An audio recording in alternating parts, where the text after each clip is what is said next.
Daniel Harrison looked out the window of the UES Liberty as the massive space station grew larger in front of them.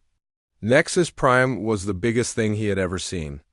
The station was shaped like a giant wheel, spinning slowly in the darkness of space. Lights covered its surface like stars, and hundreds of alien ships moved around it like busy insects.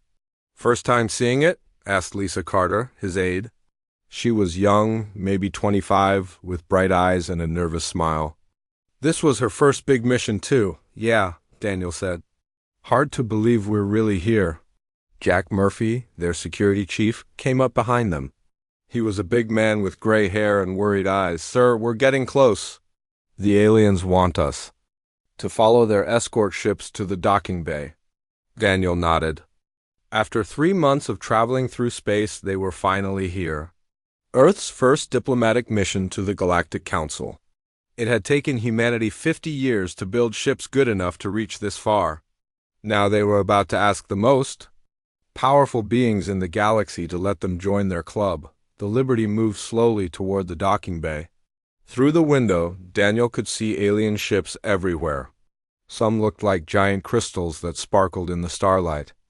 Others were dark and smooth like black metal. A few had strange shapes that hurt to look at too long. "Remember the plan," Daniel told his team. "We're here to show them that humans are peaceful and smart.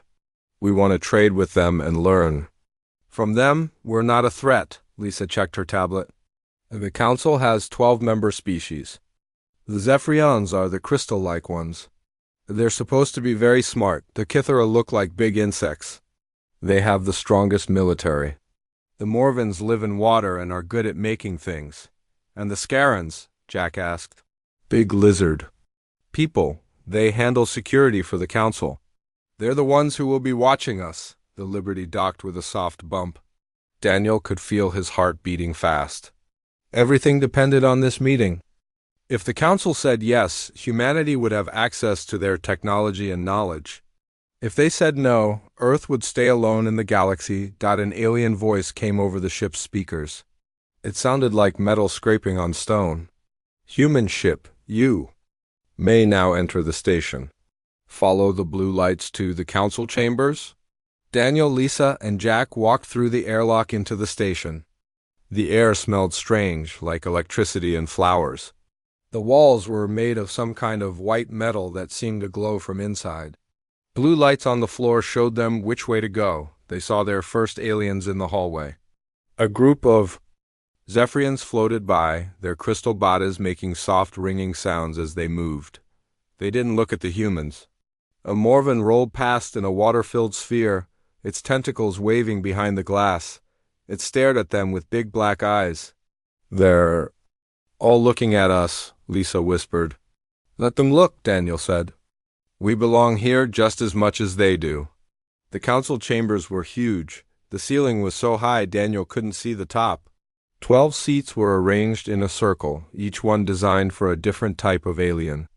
The seats were raised up high, so the Council members could look down at whoever stood in the center dot as they walked into the chamber.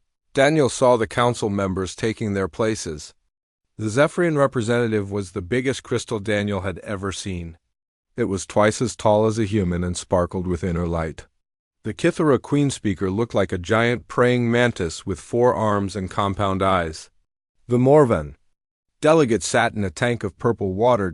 But it was the Scaran that made Daniel nervous. The lizard-like creature was huge, with scales that looked like armor and teeth like knives. Its yellow eyes followed every move the humans made. "Daniel Harrison of Earth," the Zephyrian spoke. Its voice was like music, but cold music. "You have traveled far to reach us. We are the Galactic Council, keepers of peace for 1,000 years. Why do you seek to join us?" Daniel stepped forward into the center of the chamber. He had practiced this speech 100 times. "We come in peace. Humanity has learned much in our time on Earth. We have built cities, created art, and reached for the stars. We want to share what we know and learn from you. We believe we can add something good to your council." The council members looked at each other. Daniel couldn't read their faces, but he could feel something was wrong. The air in the chamber felt heavy. "You speak of peace," the Kithara Queen speaker said. Her voice was like insects buzzing. But your species has a history of war. You fight each other, you destroy your own planet. Why should we trust you? Because we've learned from our mistakes, Daniel said. We've stopped fighting each other, we've fixed our planet. We're ready to be part of something bigger. The Scaran representative leaned forward. Your species is young. You have been in space for less than a century. We have been traveling between stars for thousands of years. What could you possibly teach us? Daniel felt anger rising in his chest, but he kept his voice calm. We can teach you about determination, about never giving up, about protecting what matters to you. The council members whispered among themselves in languages Daniel couldn't understand. Finally, the Zephyrian spoke again. We have made our decision. The species called humanity is too primitive to join our council. You are violent by nature. You would bring chaos to our peaceful galaxy. You will return to your system and remain there. This is final. Daniel couldn't believe what he was hearing. You're making a mistake. We're not violent. We just want to be part of the galactic community.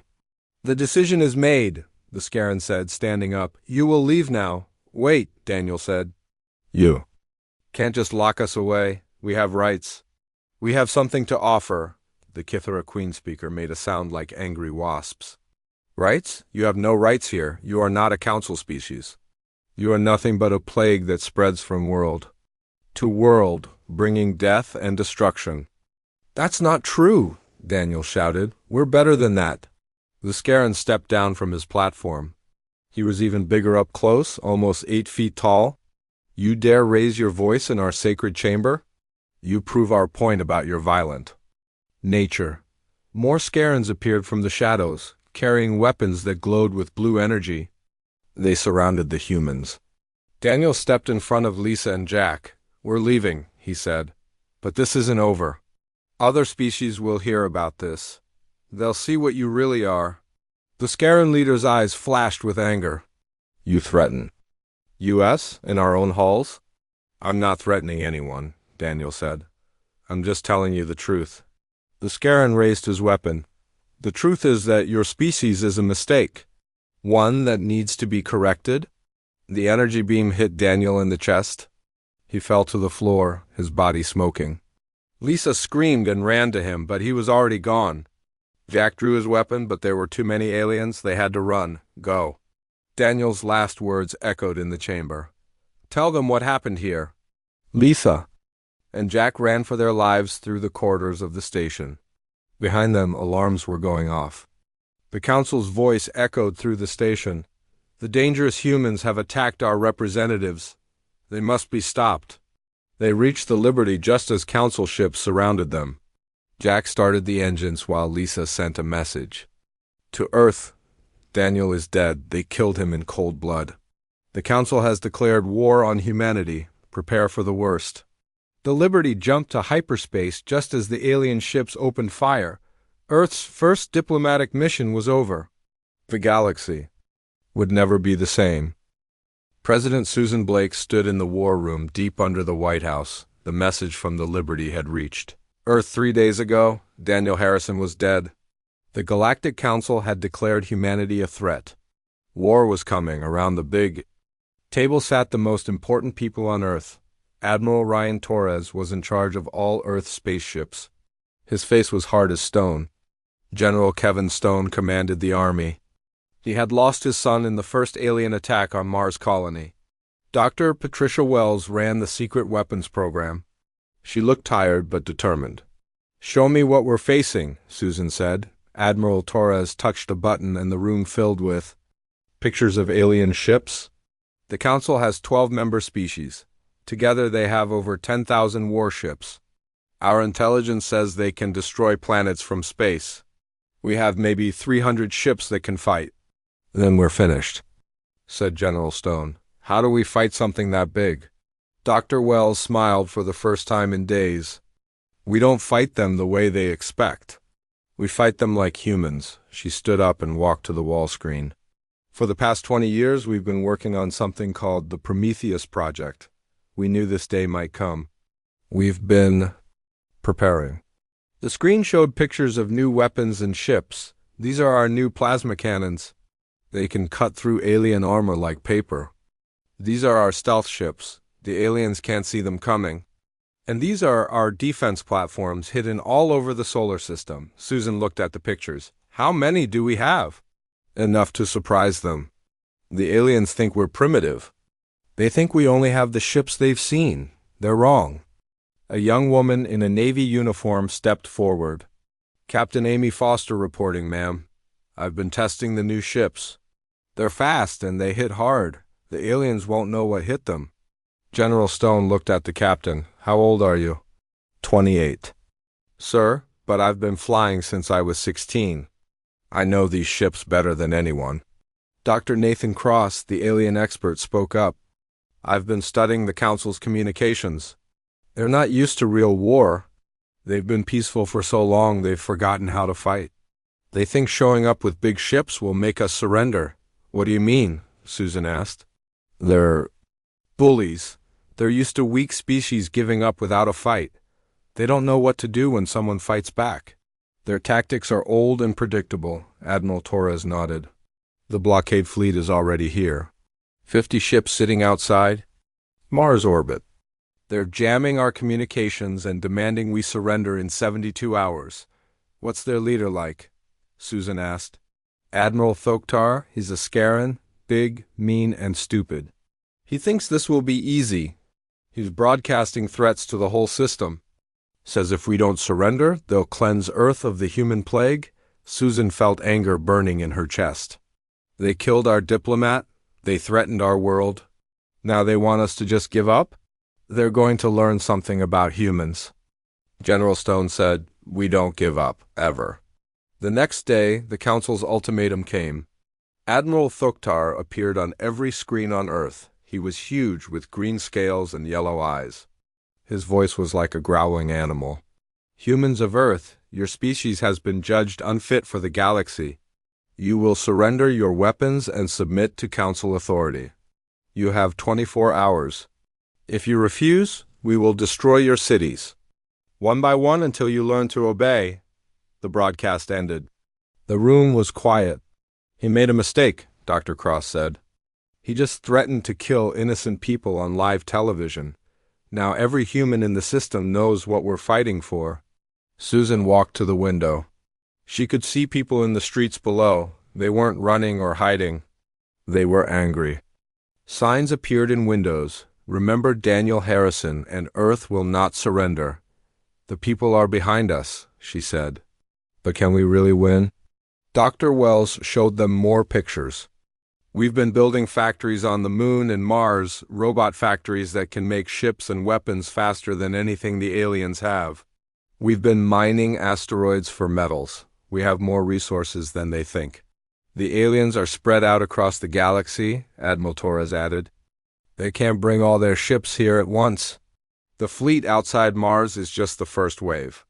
If we can beat them, we buy time to prepare for the real war. Captain Foster stepped forward. My ships are ready. The UES Vengeance and her sister. Ships are hidden in the asteroid belt. We can hit the aliens before they know we're there. What about their technology? Susan asked. Their ships are supposed to be better than ours. Maybe, Dr. Wells said, but we've learned something they haven't. We've learned to be creative. They build their ships one way and use them one way. We build our ships to adapt and change. Doctor. Cross pulled up alien battle recordings. Look at how they fight. They line up their ships in perfect formation. They follow the same patterns every time. They're like a machine, predictable. And machines can be broken, General Stone said. Susan made her decision. We're not surrendering. Send a message to Admiral Thoktar. Tell him Earth's answer is no. The message was simple. You killed our diplomat. You threatened our world. You wanted a war, now you'll have one. The alien response was immediate. The Council fleet moved closer to Earth. More ships appeared from hyperspace. Soon there were 100 alien vessels surrounding the solar system. They're showing off, Captain Foster said. They think big numbers will scare us. Let them think. That, Admiral Torres replied. Our defense platforms are ready? Our stealth ships are in position. When they attack, they'll get a surprise. The last day passed slowly. Families said goodbye to their loved ones. Soldiers prepared for battle. Scientists worked on final upgrades to weapons and ships. The whole world held its breath. As the deadline approached, Susan addressed the planet. My fellow humans. Today we face our greatest challenge. The aliens think we're weak. They think we'll give up without a fight. They're wrong. We are the children of Earth. We have survived ice ages and plagues. We have built cities and reached for the stars. We will not bow to bullies. The countdown reached 0. Admiral Thoktar's voice filled the airwaves one last time. Your time is up, humans. Prepare to face the power of the Galactic Council. The alien fleet moved toward Earth. Their ships were massive, covered in weapons and armor. They looked unstoppable, but they had made a mistake. They had come too close to the hidden defense platforms. They had bunched their ships together in formation. They had followed their predictable patterns. All platforms, this is Admiral Torres, light them up. The asteroids around the alien fleet suddenly came alive. What looked like space rocks opened up to reveal massive weapons. Plasma beams and missile swarms erupted from a dozen hidden platforms. The alien fleet was caught completely off guard. Their formations broke apart as ships exploded or tried to escape. Admiral Thoktar's flagship took 3 direct hits and started spinning out of control. Now! Captain Foster shouted. All ships attack. The human fleet appeared from the shadows. Fast, deadly ships that moved like hunters. They struck the confused aliens from every direction. The battle was chaos, but it was human chaos. The aliens had expected an easy victory.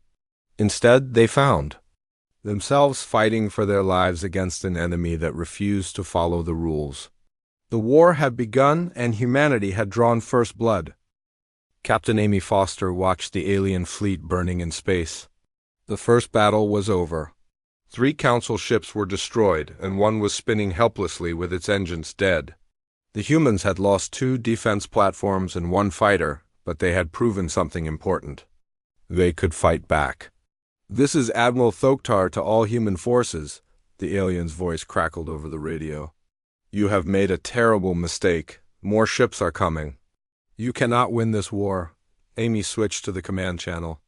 Admiral Torres, this is Foster. The alien flagship is damaged, but still dangerous. Should we finish it off? Negative. We need that ship. Send boarding teams. We need prisoners and information. Amy looked at her crew. They were young, scared, but determined. You heard the Admiral. We're going aboard that alien ship. Remember your training. Stay together, watch each other's backs. The boarding pods attached to the alien ship with metallic clangs. Amy was first through the airlock. The alien ship was dark inside, lit by red emergency lights. The air smelled like sulfur and death. Move fast, she told her team. Find the bridge and any survivors. They moved through corridors that were too big for humans. Everything was built for creatures twice their size. The walls were covered in writing that looked like claw marks. Bodies of dead aliens lay scattered around. Most were Scarons, but there were others too. Captain, called Sergeant Mike Davis, I found something. Amy followed him to a room full of strange machines. Screens showed star maps and ship positions. One screen showed Earth with red marks all around it. This is their battle plan, Amy said. They're bringing more fleets, hundreds of ships. Dr. Nathan Cross's voice came over the radio. Captain Foster, this is Dr. Cross. I'm monitoring your mission. Can you access their computers? Working on it, Amy replied. She plugged a human device into an alien computer. The screen flickered and changed to show human writing. Got it. Downloading everything now? Suddenly the lights came back on. Alien voices echoed through the ship. They were speaking in their own language, but Amy could tell they were angry. They're trying to retake their ship, Sergeant Davis said. We need to go. Not yet, Amy said. Keep downloading. We need this information. Heavy footsteps echoed in the corridor. Something big was coming their way. Amy drew her weapon and waited. A massive Scaran warrior came around the corner, bleeding from wounds but still fighting. He was bigger than any alien Amy had seen, with scars covering his scales. "Human filth," he growled in broken English. "You will pay for this insult." The alien charged at them. Amy's team opened fire, but their weapons barely slowed him down. He knocked Sergeant Davis into a wall and reached for Amy with claws like knives. Amy dodged and rolled behind a console. "The download's almost finished. Hold him off." Her team kept firing. The alien roared and threw pieces of machinery at them. Finally, the computer beeped. The download was complete. "Got it. Everyone out." They ran for the boarding pods as more aliens appeared behind them. The pods detached from the ship just as plasma blasts lit up the corridor they had just left. Back on the Vengeance, Amy handed the data to Dr. Cross. "What do we get?" Dr. Cross's eyes went wide as he read the alien files. "This is incredible. Fleet positions, supply lines, communication codes, and something else. The Council isn't as united as we thought." "What do you mean?" "Several species are questioning this war. The Morvons want to negotiate. Some of the smaller species are scared. Only the Scarans and Zephyrs really want to fight." Admiral Torres joined them on the bridge. "Good work, Captain. This intelligence is worth more than 10 ships. What else did you find?" "The aliens are bringing 3 more fleets," Amy said. "One from the Kithera territories, one from the Scaran home worlds, and one mixed fleet from the outer systems. They'll be here in 2 weeks." "Then we have 2 weeks to prepare," Torres said. "Dr. Cross, what do you know about their tactics?" "They're predictable," Cross replied. "They always use the same formations. Big ships in the center, small ships on the outside. They rely on firepower and intimidation. But they don't adapt when their plans fail?" General Stone's voice came over the communicator. "All commanders, report to Earth Command. We need to plan our next move." 3 hours later, Amy stood in the command center deep under the Rocky Mountains. The room was full of Earth's best military minds. President Blake was there too, looking tired but determined. "The aliens made a mistake," General Stone said. "They thought one fleet would be enough. Now they know they're in a real fight, but they're still thinking like bullies. They're bringing bigger hammers instead of smarter tactics." Dr. Wells stepped forward. "Our factories are working at full speed. We'll have 50 new ships ready in 10 days. The new Reaper-class dreadnoughts will be ready in a month." "We can't wait that long," Admiral Torres said. "The aliens will be here in 2 weeks. We need to hit them before they can organize." Amy raised her hand. "Sir, what if we don't wait for them to come to us? What if we take the fight to them?" "Explain," President Blake said. "The alien files show their supply bases. They have a major staging area at Volf 359. If we hit it while their fleets are spread out, we could cripple their war effort." General Stone looked at the star charts. "It's risky. Volf 359 is deep in alien territory. If we fail, we lose our best ships." "If we do nothing, they'll bring 3 fleets here and destroy Earth," Amy replied. "At least this way we're fighting on our terms," Dr. Cross nodded. "The aliens don't expect us to attack. They think we're trapped in our own system. A strike at Volf 359 would shock them." President Blake made the decision. Do it. But this isn't just about military victory. We need to send a message to the galaxy. Humanity doesn't just defend itself. We fight back. The next week was busy. Every shipyard in the solar system worked day and night. New weapons were installed on ships. Pilots trained for long-range missions. Scientists worked on new technologies. Amy was given command of the strike. Fleet, 25 ships, including the new UES Retribution. It was the biggest ship humanity had ever built, armed with weapons that could crack planets. "Remember," Admiral Torres told her before they left, "this isn't just about winning. It's about showing the galaxy what happens when you threaten Earth." The human fleet jumped to hyperspace, heading for Volf 359. The aliens were waiting, but not for an attack. They were preparing their own ships for the assault on Earth. When the human fleet appeared in the Volf 359 system, the aliens were completely surprised. Their ships were scattered around the system, some still being loaded with supplies. All ships, this is Foster, you know the plan. Hit them hard and fast. Show them what Earth's children can do. The battle was brutal. The alien base was heavily defended, but the defenders were spread out and unprepared. Human ships moved like sharks, attacking in groups and disappearing before the aliens could respond. Amy's ship, the Vengeance, led the assault on the main command station. The aliens fought back desperately, but they were too slow to react. Their big ships couldn't turn fast enough to target the quick human fighters. Target their supply ships, Amy ordered. Without fuel and ammunition, their fleets are useless. The human fleet destroyed dozens of alien supply vessels. Fuel depots exploded in brilliant fireballs. Ammunition dumps sent shockwaves through space. The aliens' careful preparations were turning into chaos. The battle lasted 6 hours. When it was over, the Volf 359 system was in ruins. The alien base was destroyed. 2/3 of their supply fleet was gone. The Council's war machine had been dealt a crushing blow as the human fleet prepared to return to Earth. Amy sent a message to all alien forces in the system. This is Captain Amy Foster of the Terran Defense Force. Tell your Council that humanity has delivered their answer. We will not surrender.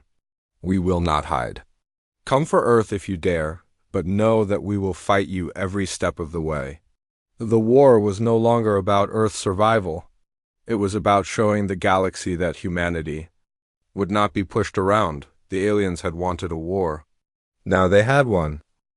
The war had been going on for 2 years now. General Kevin Stone stood on the bridge of the massive UES Retribution, watching the construction of another human fleet. Mars had been turned into one giant factory. The red planet's sky was now filled with smoke from 1,000 shipyards. Every day, new warships rolled off the production lines. Sir, the new Reaper-class ships are ready for testing, said Commander Lisa Carter. She had survived the diplomatic mission and now served as Stone's intelligence officer. The death of Daniel Harrison had changed her from a hopeful diplomat into a determined warrior. Stone nodded. How many do we have now? 12 Reapers, 50. Vengeance-class cruisers and 200 smaller ships. The factories on Luna are producing fighters faster than we can train pilots. Through the window, Stone could see the newest addition to the human fleet. The UES Nemesis was twice the size of any ship humanity had built before. Its hull was black as space, covered in weapons that could destroy entire cities. It was beautiful and terrible at the same time. Any word from our spy networks? Stone asked. Yes, sir. The Council is having problems. The Morvans have pulled back. Most of their ships, they say the war is costing too much. The smaller species are scared. They never signed up to fight humans. Dr. Patricia Wells entered the bridge carrying a tablet. General, I have good news. The new plasma weapons are ready. They're 3 times more powerful than anything we had before. And the AI-controlled drone swarms are working perfectly. Stone smiled. It was the first time he had smiled since his son died in the early fighting. The aliens wanted a war. Let's give them one they'll never forget. The turning point came at the Battle of Volf 359. The Council had rebuilt their base there and filled it with ships. They thought it was safe. Because it was so far from Earth, they were wrong. Admiral Ryan Torres commanded the largest human fleet ever assembled. 300 ships, including all 12 Reaper-class dreadnoughts. Amy Foster, now an admiral herself, led the fighter squadrons. All ships, this is Admiral Torres. His voice echoed across the fleet. 2 years ago, they murdered our diplomat. Today, we show them the price of that mistake. Attack Formation Alpha, let's end this. The human fleet dropped out of hyperspace right on top of the alien base. The Council forces were caught completely off guard. Their ships were scattered around the system, many still docking or loading supplies. Reaper squadrons, target the big ships, Torres ordered. Fighters, go after their supply lines. Cruisers, protect the Reapers. The battle was unlike anything the galaxy had ever seen. The Reaper dreadnoughts moved like giant predators, their massive guns tearing through alien armor like paper. Each shot from their main weapons could destroy a cruiser or cripple a battleship. Admiral Foster led her fighters in a dance of death around the alien fleet. The new AI drones followed her lead, moving in perfect formation. They struck like a swarm of angry wasps, hitting the aliens from every direction. "Target their command ship," Foster called to her squadron. "Cut off the head and the body dies." The alien command ship was a massive Zephyrian crystal vessel. It sparkled like a diamond, but was armed with weapons that could crack moons. Foster's fighters dove toward it, dodging defensive fire that lit up space like lightning. "I'm going in," Foster said. "Cover me." Her ship, the new UES Fury, was built for one purpose: to get close to big ships and hurt them badly. She flew straight at the crystal ship's bridge, her weapons charging. The aliens threw everything they had at her: plasma beams, missile swarms, energy shields. But Foster had been fighting aliens for 2 years now. She knew how they thought, how they moved. She slipped through their defenses like a ghost. Her plasma torpedoes hit the crystal ship's command center. The explosion lit up half the system. The beautiful crystal structure cracked and shattered, sending pieces spinning into space. Without their command ship, the alien fleet fell apart. Ships tried to retreat but ran into human cruisers waiting for them. Others surrendered rather than face the terrible power of the Reapers. When the battle was over, the human fleet had destroyed or captured over 200 alien ships. The Council's main fleet was broken. "This is Admiral Torres to all surviving alien forces," he broadcast. "Your command structure is destroyed. Your fleets are scattered. Surrender now, and you will be treated according to the laws of war. Continue fighting, and you will be destroyed." Most of the alien ships surrendered. Their crews were taken prisoner and sent back to Earth for questioning, but some ships tried to escape. They didn't get far. Human ships were faster now, and their weapons had longer range. Dr. Nathan Cross interviewed the prisoners. What he learned changed everything. "General Stone, you need to hear this," Cross said when he returned to the Retribution. "The Council is falling apart. Half the member species want to surrender, the others are too scared to keep fighting. What about the Scarans and Zephyrians? They're still fighting, but they're alone. The Kithra Queenspeaker was killed in the battle. Their new leader wants peace. The Morvans have already pulled out of the war completely." Stone looked at the star charts on the wall. Red marks showed human victories. Blue marks showed alien strongholds. There were a lot more red marks than blue ones now. "How long before we can attack their home systems?" "The Prometheus shipyards will have 100 new ships ready in 3 months. The orbital factories around Jupiter are producing weapons faster than we can use them. We could launch the final offensive in 6 months." Admiral Foster entered the command center. Her uniform was torn and there was a cut on her forehead, but she was smiling. "Sir, I have a request. Let me lead the attack on the Scaran homeworld. They killed Daniel Harrison. They started this war. I want to finish it." Stone nodded. "Granted. But remember, we're not like them. When they surrender, the killing stops. We're better than they are." The news of the human victory spread across the galaxy faster than light. Species that had never heard of Earth suddenly knew about the humans who fought the mighty Council and won. Some were scared. Others were impressed. A few began to think that maybe it was time for a change in the galaxy on the Scaran homeworld. Of Scar Prime, Admiral Thoktar received the news of his fleet's destruction. He had been the one to kill Daniel Harrison. Now he would face the consequences. "Prepare all defenses," he ordered. "The humans are coming. This time we will be ready for them." But deep down, he knew the truth. The humans had learned to fight. Like no species the galaxy had ever seen. They adapted, they innovated, they never gave up. The Scarans had awakened something terrible when they killed that Diplomat. President Susan Blake addressed the human fleet before the final assault. "My fellow warriors, we stand at the edge of victory. The aliens thought we were weak. They thought we would surrender when faced with their power. They were wrong. Today, we show them what happens when you threaten the children of Earth. The human fleet was the largest military force in galactic history. 500 ships, led by the mighty Reapers, supported by thousands of fighters and drones. They carried weapons that could shatter worlds and the determination of a species that refused to bow. As they prepared to jump to hyperspace, Admiral Torres gave the final order. All ships, this is Torres. Jump to Scar Prime. Let's finish this. War. The fleet vanished into hyperspace, heading for the final battle. The galaxy held its breath, waiting to see who would emerge victorious from the coming storm. The human fleet appeared in the Scar Prime system like a storm made of metal and fire. 500 ships spread across space, their weapons pointed at the Scaran homeworld.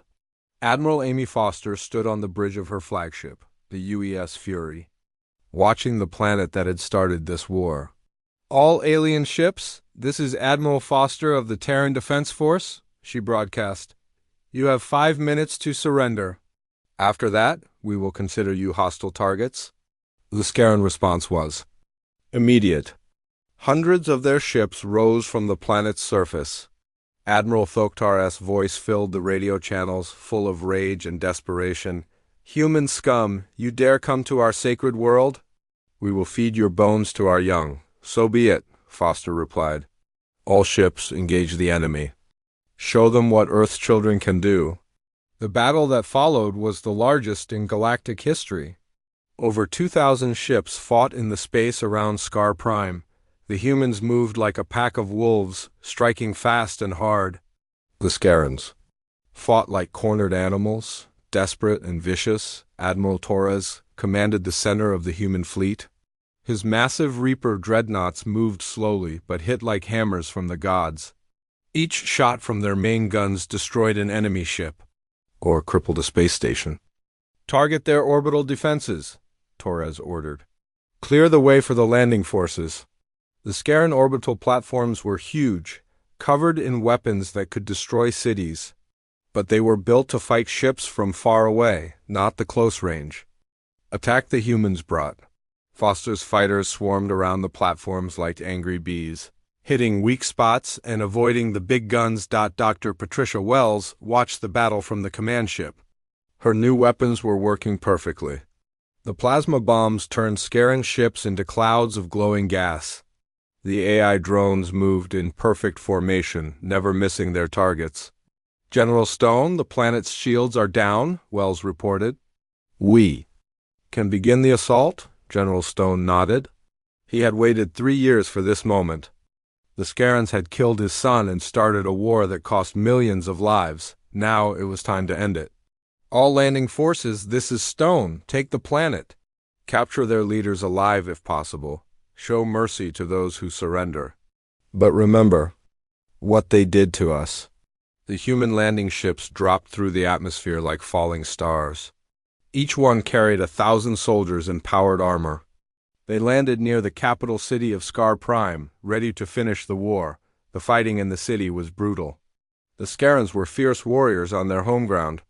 They knew every street and building. But the humans had something the aliens didn't expect. They fought for each other. Captain Lisa Carter led the assault on the government building where the Scaran leaders were hiding. She had come a long way from the scared diplomat who escaped the council chambers 3 years ago. Remember, we want the high command alive, she told her troops. They need to answer for what they did. The building was heavily defended. Scaran guards fought from behind barricades and energy shields, but human weapons cut through their defenses like they were made of paper. The soldiers moved like ghosts, appearing where the aliens didn't expect them. Carter reached the command center. First, inside, she found Admiral Thoktar and his staff trying to destroy their files. When the big alien saw her, his eyes filled with hate. You, he growled. You were there when we killed your diplomat. You should have died with him. Maybe, Carter said, pointing her weapon at him, but I didn't. And now you're going to pay. For what you did? Thoktar tried to reach for his weapon, but Carter's soldiers were faster. The alien who had murdered Daniel Harrison was finally captured. Meanwhile, in space, the battle was ending. The Scaran fleet was broken and scattered. Most of their ships were destroyed or surrendering. The orbital defenses were silent. The proud warrior race that had terrorized the galaxy for centuries was defeated. This is Admiral Foster to all remaining Scaran forces, she broadcast. Your planet is under human control, your fleets are destroyed, your leaders are captured, the war is over. Surrender now and you will be treated fairly. One by one, the alien ships lowered their weapons and broadcast surrender codes. The last great battle of the war was finished. Back on Earth, President Susan Blake received the news in her office. The war that had started with the murder of one diplomat was finally over. Humanity had won, but the cost had been terrible. Millions of humans and aliens were dead. Entire star systems were in ruins. Dr. Nathan Cross entered her office carrying a tablet. Ma'am, we're receiving surrender messages from all over the galaxy. The Zephyrians want to negotiate. The Kithra are asking for peace. Even the smaller Council species are begging us not to attack them. Blake looked tired. The war had aged her 10 years and 3. What do our people want to do? Some want to keep fighting. They say we should conquer the entire galaxy and make sure this never happens again. Others want to go home and rebuild. The military is split. Blake walked to her window and looked up at the stars. Somewhere out there, human ships were patrolling. Alien systems, human soldiers were occupying alien worlds. The species that once begged for acceptance was now the most powerful force in the galaxy. Set up a meeting with all the surviving council leaders, she said. We're going to end this properly. 2 months later, the Treaty of Sol was signed aboard the UES Retribution in orbit around Earth. The surviving alien leaders sat at a table, facing President Blake and her advisors. They looked small and defeated. The treaty was harsh but fair. The Galactic Council was dissolved forever. The alien military forces were disbanded. War reparations would be paid to Earth for the next 100 years. Most importantly, any species that threatened humanity would face the full power of the Terran Defense Force. You came to our system with threats and weapons, Blake told the aliens. You killed our diplomat and declared war on our people. You thought we were weak and primitive. You were wrong. The Zephyrian representative, his crystal form cracked, and Dim spoke quietly. We underestimated your species. We thought technological advancement meant superiority. We forgot that wisdom comes from struggle, and strength comes from unity. Admiral Thoktar, now in chains, glared at the humans with hatred. You think you've won? You think the galaxy will accept you as rulers? You're still nothing but violent animals. Blake looked at him with cold eyes. Maybe we are violent, maybe we are animals. But we're animals that protect our own. And now the whole galaxy knows what happens when you threaten us. The treaty was signed. The war was officially over, but the galaxy would never be the same. In the years that followed, humanity spread across the stars not as conquerors but as protectors. The Terran Concordat welcomed all species as equals, but with the understanding that aggression would be met with overwhelming force. Trade flourished, technology advanced. Peace returned to the galaxy. On Earth, a monument was built to Daniel Harrison and all those who died in the war. The inscription read, "They sought to silence one voice. We answered with the roar of a species. Unleashed, let the galaxy remember humanity protects its own." Admiral Foster, now in command of the Terran Space Force, stood before the monument with the other survivors. Lisa Carter, now Secretary of Alien Affairs, placed flowers at its base. The war was over, but they would never forget the price of peace. Years later, when young aliens asked their elders about the war, they were told a simple truth: never threaten Earth. The humans look peaceful, but they remember everything. And they never, ever forgive those who hurt their own. The Council had killed Earth's diplomat. What followed was total war. And in the end, humanity had won not just the war, but the right to stand as equals among the stars.